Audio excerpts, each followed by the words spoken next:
Okay, another one for you guys as dealers. Standing in front of the gate where you load in. The season opener is the biggest show we usually have, and possibly May. April and May are pretty comparable.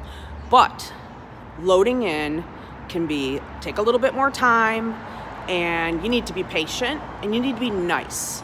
Mecca can't be here this Sunday because of the date change, so we're going to have a little bit of a different staff, and Jordan will be here. She'll be in charge of the gate, but be polite.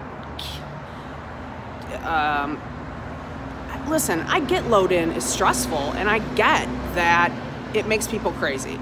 And the worst comes out in people during load-in or load-out, usually load-in though. I know it's a lot of pressure. I know it's like you gotta get in there and get your booth set up. I get it. But keeping everything on an even keel and just being cool about things is your best bet, because believe me, I hear about it. So just be nice.